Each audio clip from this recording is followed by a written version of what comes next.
আমি আপনাকে ইবাদতখানার দুশমনের কাছে নথি স্বীকার করার অনুমতি দেব না। এমন করছোটা কি? এই ইবাদতখানার সেনাপতি আমি, এবং এর প্রতিরক্ষার দায়িত্ব আমার। যতক্ষণ পর্যন্ত আমি না বলবো আপনি বের হতে পারবেন না। আজ ইবাদতখানার প্রধান সেনাপতি পদি আমুন তার সৈন্যবাহিনী নিয়ে তেবসের গুদামগুলোতে হামলা করেছে। আমাদের 10-এর অধিক লোককে তারা হত্যা করেছে। গুদামগুলোতে অগ্নিসংযোগ করতে চেয়েছিল, কিন্তু আমরা তার প্রতিরোধ করতে পেরেছি। আপনার কোনো ক্ষতি হয়নি তো? মহামান্য বাদশার ফরমান অনুযায়ী এই আইন পেশ করা হচ্ছে যে আমুন খোদাকে ধ্বংস করে দাও। আজ থেকে আমুনের ইবাদত অপরাধ হিসেবে গণ্য হবে। আজ থেকে মিশরের রাষ্ট্রীয় ধর্ম হবে একাত্মবাদী খোদার ধর্ম। কি হলো হরেন হোপ? তুমি তো পূর্বে মিশরের মহান খোদা আমনের অনুসারী ছিলে। তুমি তো আমাদেরই সাহায্যে মিশরের সেনাবাহিনীর প্রধান নিযুক্ত হয়েছ। এখন আমুনকে অপমান করছো। অখুনাতুন আমার জন্য জমিনের বুকে খোদার উত্তরসূরি, এবং তাকেই প্রথমে প্রভু হিসেবে জানি। প্রথমে অখুনাতুনের ফরমান, তারপর আমুনের ফরমান।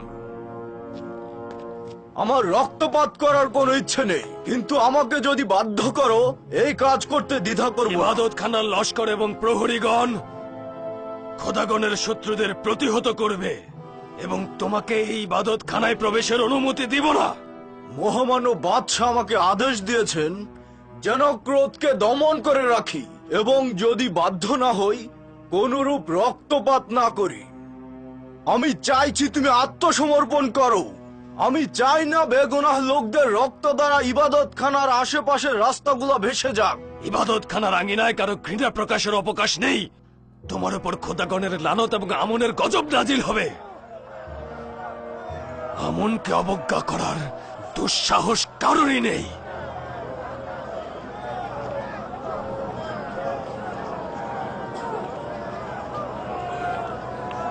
শোনো সবাই, সিপাহ সালার হরেন হোবের কোনো রহম ও দয়া নেই। আমি খাবেরিয়া ও সুমেরীয়দের সাথে যুদ্ধে তাকে দেখেছিলাম। সে পাখির মতো ঝাঁকে ঝাঁকে মানুষ হত্যা করতে পারে। তুমি এসব কি বলছো? কেন মানুষকে ভয় দেখাচ্ছ? তোমার কথা এরা বিভ্রান্ত হচ্ছে। ভাইরা, হরেন হোব আমাদের কিছুই করতে পারবে না। পদি আমনের লস্কর বাহিনী আমাদের রক্ষা করবে। আমন খোদা আমাদের রক্ষা করবে। তোমরা আশা করি অস্ত্র হরেন হোবের সাথে সন্ধি হবে, না হলে তো সবাইকে কতল করে ফেলবে।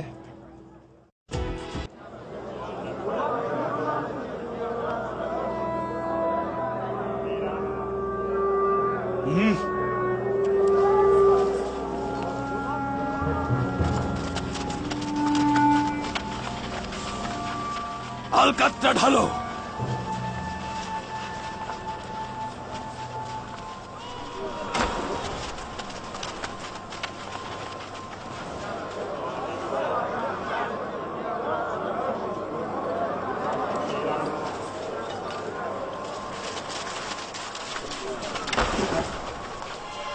ঢালো।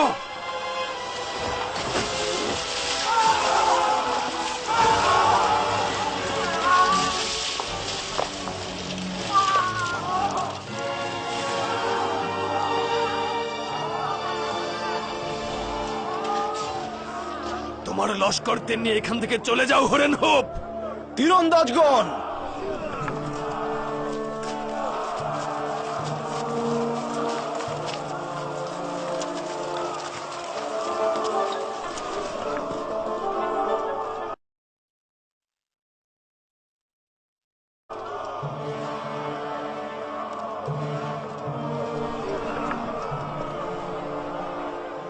মারো।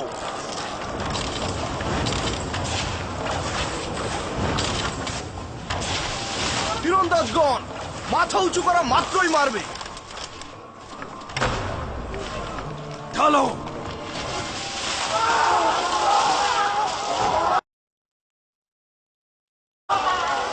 মারো।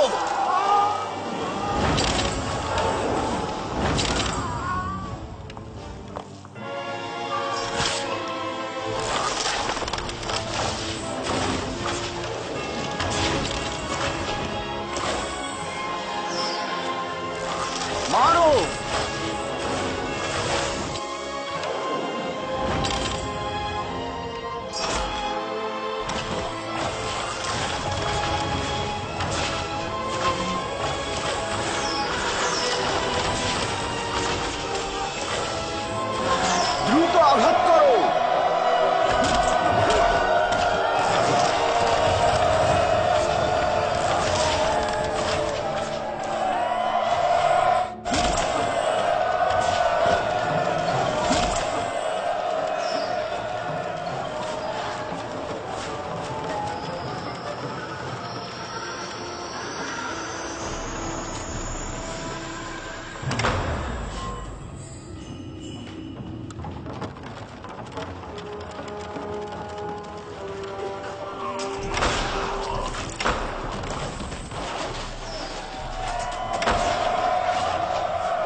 সমস্ত শক্তি প্রয়োগ করো, জোরে আঘাত করো।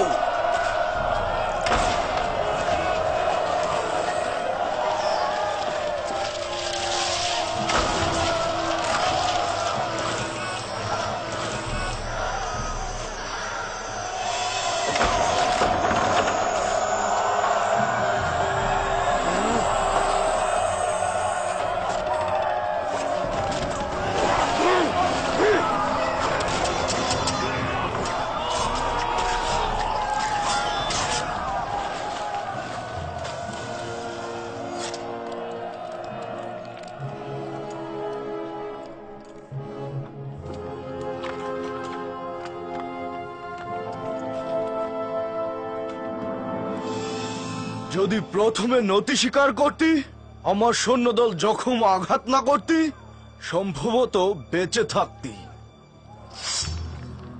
কিন্তু এখন আর ক্ষমা করব না। তুইও আমাদের হাতে ওই সৈন্যদলের ন্যায় কতল হবি।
পদিয়ামুন কতল হয়েছে, পদিয়ামুন কতল হয়েছে, পদিয়ামুন কতল হয়েছে,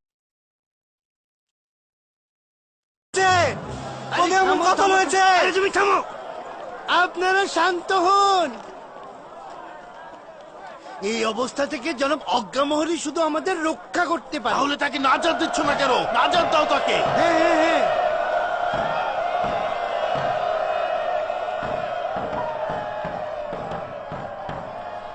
যারা ইবাদতখানার ভেতরে রয়েছে তাদের হুঁশিয়ার করছি, তোমাদের উপর হামলার পূর্বে তোমাদের এখান থেকে চলে যাওয়ার ফুসরাত রয়েছে। তোমরা চাইলে আত্মসমর্পণ করতে পারো।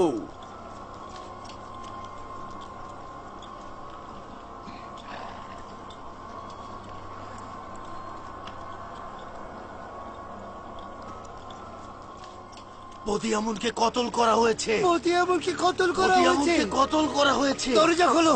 হরেন হোপ প্রদিয়ামনকে হত্যা তোমরা করেছে। কি শুনতে পাচ্ছ না? মন্দিরের নিরাপত্তা নেই। আমরা পরাজয় বরণ করেছি। বোঝার চেষ্টা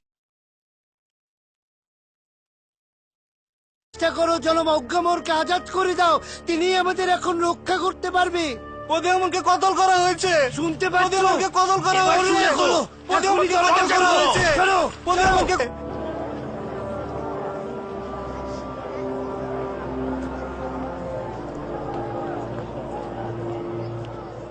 যদি এই ফুসরাত তোমরা কাজে না লাগাও তবে নিজেদেরকে বিপদে পতিত করবে।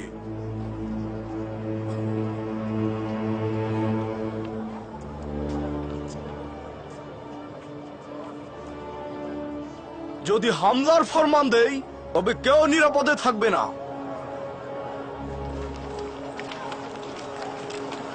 এই দাঁড়াও, দাঁড়াও, কোথায় যাচ্ছ তোমরা? আমুন তোমাদের সাথে রয়েছে, আমুন তোমাদের রক্ষা করবে। তোমরাও আমুনকে রক্ষা করো। এসো, এই ফিরে এসো সবাই, তোমরা যেও না। মহান আমুন খোদা কিন্তু তোমাদের উপর রাগান্বিত হবেন, তিনি কিন্তু তোমাদেরকে অভিশাপ দেবেন। তোমরা ফিরে এসো সবাই।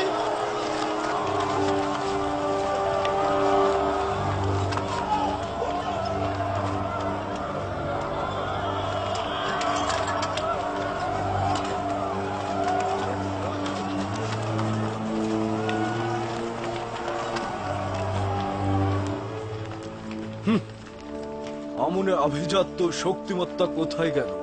আর এরকম অক্ষম অনুসারীদের দিয়ে কি হবে?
জনাব অজ্ঞামোহন আত্মসমর্পণ করতে চাইছেন। আমি তোমার কাছে কিছুটা ফুরসত চাইছি। ফুরসতের সুযোগ নেই, আত্মসমর্পণ করতে হবে। আমরা আত্মসমর্পণ করব যদি সেনাপতি হরেন হোপ সলা পরামর্শের ফুরসত দেন। আমরা সবাই মন্দির ত্যাগ করব।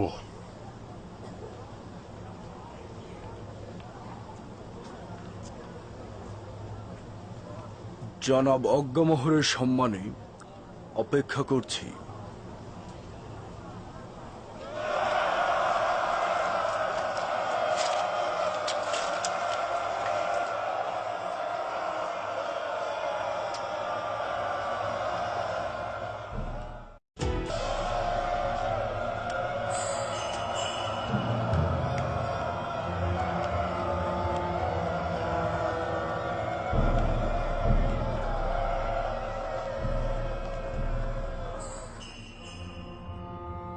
আমুনের পবিত্রতা আমাদের সবার রক্ষা করতে হবে। দুশ্মনগণ এসে যেন দেখে যে আমুন তাদের নাগালের বাইরে রয়েছে, তারা যেন আমুনকে না পায়।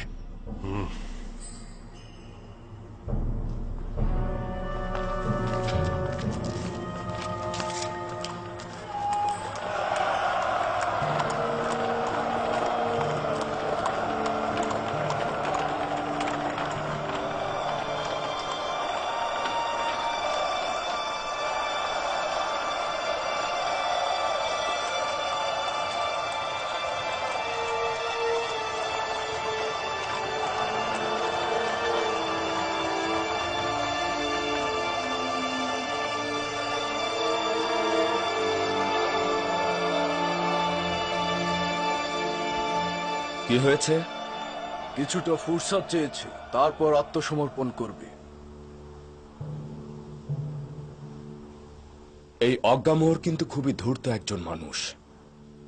তাকে ষড়যন্ত্র করবার ফুরসাদ দেওয়া ঠিক হয়নি। জখমীদের একত্রিত করো, মৃত দেহগুলোকে সরিয়ে ফেলো।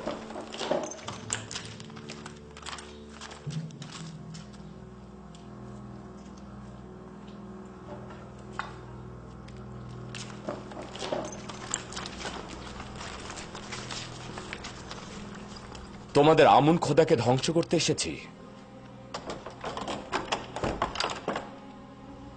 না, আমরা অনুমতি দেব না। আমরা তো আপনার কাছে কোনো অনুমতি চাইছি না। আমরা আমুনকে ভেঙে ফেলবো এই কারণে যাতে সবাই জানে ওটা পাথরের এবং ইবাদতের যোগ্য নয়। আমুনকে উত্তেজিত করো না, সে তোমাদের উপর প্রতিশোধ নেবে। আমাদের নিয়ে চিন্তা করতে হবে না। আমি বলছি ওখান থেকে আপনারা সরে যান, দেখি আমুন কি করে আমাদের উপর প্রতিশোধ নেয়। না, আমি অনুমতি দেব না। তোমাদের আমুনের কাছে আসা উচিত নয়। আমুনকে অপমান করার কোনো অধিকার তোমাদের নেই। সরে যাও, সবাই একদিকে সরে যাও। সরে যাও। আমনের লানত তোমাদের উপরে। আমাদের ক্রোধের আগুনে তোমরা জ্বলে পড়ে শেষ হয়ে যাবে। আমনকে ক্রোধান্বিত করো না, তোমরা ধ্বংস হয়ে যাবে। আমনের অভিশাপে তোমরা ধ্বংস হবে।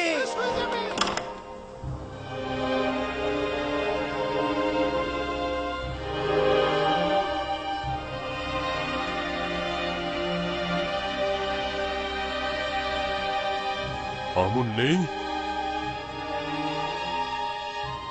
আমুনের কি হলো? আমুনকে পাচ্ছ না? আমুন খোদা আসমানের সত্য ও সুমহান জায়গায় গমন করেছে। উপযুক্ত সময় আবার জমিনে ফিরে আসবেন এবং দুশমনদের প্রতি প্রতিশোধ পরায়ণ হবেন। এদেরকে এখন জাভিরা কারাগারে নিয়ে যান, পরবর্তীতে এদের বিষয়ে আদেশ দেওয়া হবে। লানত তোদের আমনের উপরে। অজ্ঞামোহর, তোর উপরেও লানত। হাজার হাজার বছর তোরা আমাদেরকে ধোঁকা দিয়েছিস। জনাব আজ্ঞাবহর কিছু বলছেন না কেন? ওদের কথা চুপচাপ শুনছেন কেন? আমাদের স্ত্রী ও সন্তানদের মৃত্যুর সাক্ষী তো হতে পারবো না। যদি গম না থাকে? মৃত্যুর কাছে আত্মসমর্পণ করা চাইতে একটু চেষ্টা করা কি ভালো নয়? আমরা সন্তানদের জন্য এর চেয়ে বেশি ক্ষুধা সহ্য করতে পারছি না।